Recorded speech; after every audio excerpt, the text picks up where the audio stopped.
Look closely at this man. To the police officers standing in this room, he is just a worried husband trying to find his missing family. But in exactly 40 seconds, his entire life is going to collapse. Just 20 minutes earlier, Chris Watts was completely relaxed. He was smiling, making small talk, and playing the role of a grieving father perfectly. Your house, are you okay with us searching through your house? All right. We'll have you sign a consent form. We just want to see if you left a note or anything inconspicuous, something like that. All right. So if you're good with that, we'll have you sign a consent form allowing us to search your house, and we'll wait for our sergeant to get here. But we'll grab that. You don't plan on going anywhere, right? No, I was just going to walk around the neighborhood just to honestly clear my head. Okay. Which company do you work for? Anadarko. What do you do for them? Operator. He believed he had committed the perfect crime, and that no one would ever find out what he did to his pregnant wife and 2 young daughters. But he made one fatal mistake. He didn't realize his neighbor's security camera was recording his every move. And right now, as the police watch the footage, She dropped her off at 1 in the morning, right? My doorbell said 1:48. She came in.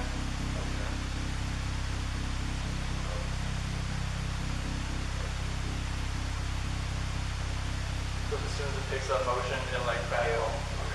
I thought you. That was the start of the video. Yep. Stop at 1:48 in the morning.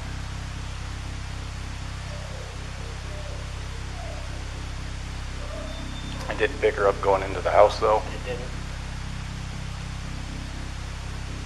And I usually pick him up when he comes walking through here. I pick him up. So it doesn't show her walking into the house. Or she would have walked by when we just saw him. They see all these people coming in and they're like, Chris realizes he is trapped. Watch how his body language shifts from calm confidence to absolute terror. How does an ordinary family man transform into a cold-blooded killer? And what hidden psychological cues did he drop before he finally confessed?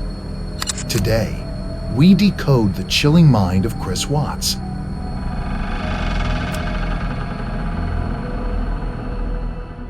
August 13th, 2018.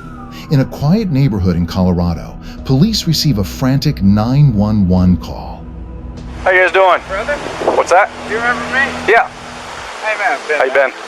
Hi. You Nicole? Yes.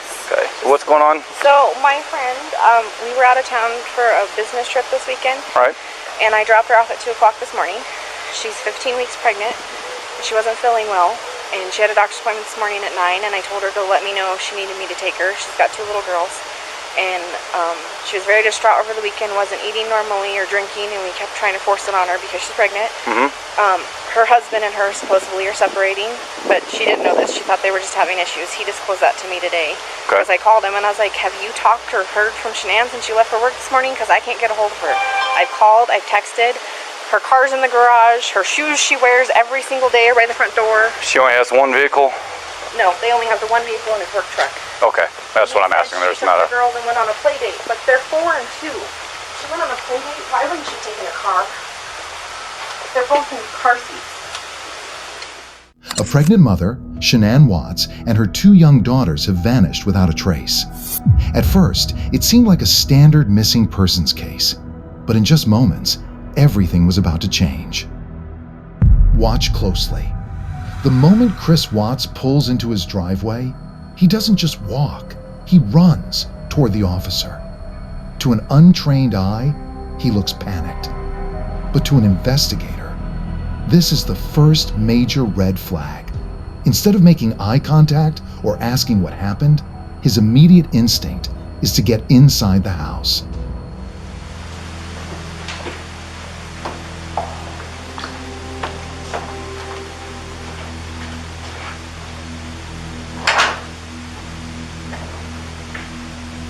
Once inside, Chris's anxiety skyrockets. He paces erratically through the house, checking spots where no human could possibly hide. Do you have any current pictures of her?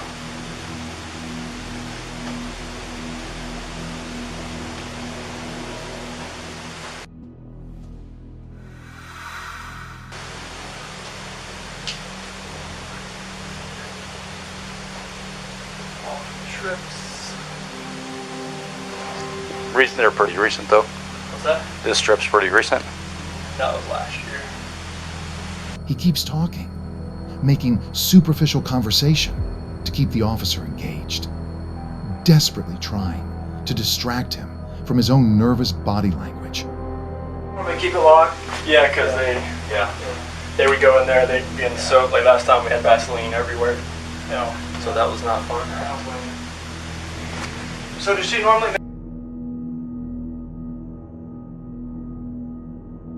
make the beds, the kids' beds?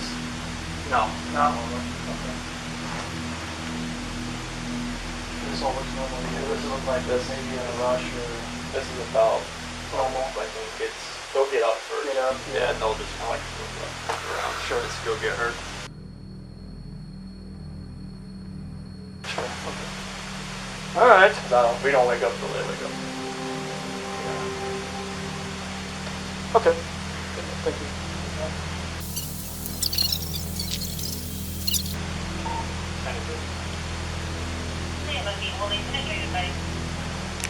911, who is that me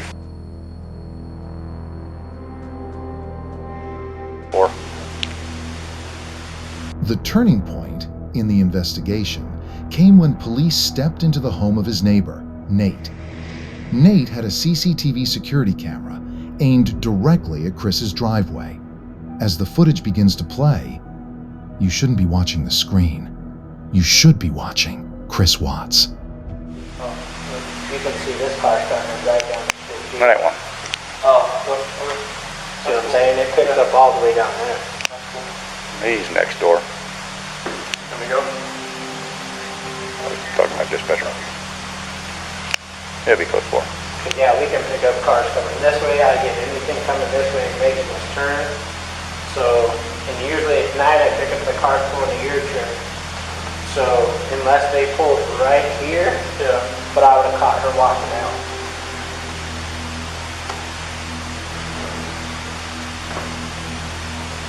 Diesel. The moment Chris realizes the camera captured every single movement of his truck, his brain enters full panic mode.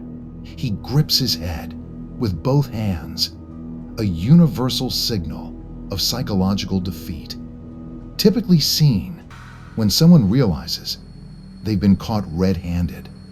His neighbor, Nate, notices the shift immediately, quietly whispering to the officer. He's not acting right. He's acting weird. No.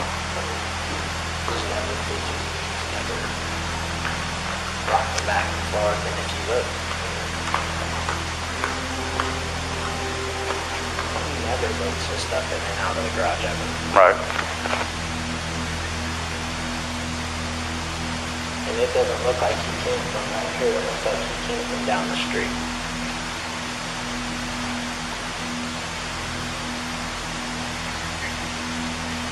And then the other thing that doesn't make sense is why would you pull past this part?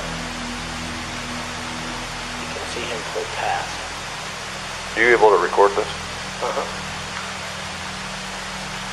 I'd have to call Comcast so I can get him to do whatever. But watch, you'll see him get out. And he walks back and forth a couple times. The next day, Chris steps out onto his front porch to give a local news interview, attempting to gather public sympathy. Instead, this interview completely exposed him. Notice how, when he says, "I just want them back," I wanted to be here. I didn't think last night was a good time to stay with anybody else, or, I mean, I want friends to be here with me because that just makes me feel better.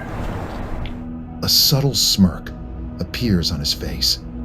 In true crime psychology, this is known as duper's delight, the subconscious joy a killer feels when they believe they are successfully fooling the world. But investigators weren't buying it. They soon discovered that Chris was living a double life. He was having an affair with a coworker, Nicole Kessinger. Chris wanted a clean slate, a chance to start fresh with his new girlfriend. by erasing his pregnant wife and children. When Nickel realized the terrifying truth, she went straight to the police. The scene now shifts to the CBI interrogation room. Here, Agent Tammy Lee executes a brilliant psychological tactic. She doesn't aggressively accuse Chris. Instead, she positions herself as his ally. She tells him, "Chris, I know you're a good guy. This is empathy baiting, making the suspect believe you're on their side, so they let their guard down." Then comes the breaking point. The agent informs him that he has failed the polygraph test. In that exact moment, Chris's body language completely collapses. He tightly crosses his arms across his chest. This is a classic psychological barrier formation. When an individual is mentally cornered, the body instinctively tries to physically protect itself. Realizing he has no way out, Chris requests to speak to his father in the room. It is here that he delivers his first false confession. Can I talk to my dad or something? I just can't talk to my dad. I thought you flew across the country. He claims he killed Shanann, but only because she was strangling the children. A master manipulator will always try to shift the blame and paint themselves as the victim until the very last second. But police quickly tear down his final lie. The horrific truth comes to light. Chris had strangled his wife and smothered his 2 innocent daughters with his own hands.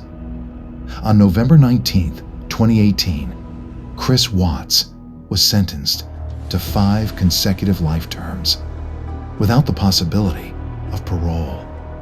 A man who was smirking on television just days earlier was now locked away in a dark cell for the rest of his life. In the end, the Rusick family was much more merciful towards him than he was towards his wife, his daughters, and his unborn son. Prison for the remainder of his life is exactly where he belongs for murdering his entire family. Thank you. If you found this psychological breakdown insightful, please subscribe to the channel. I'll see you in the next case.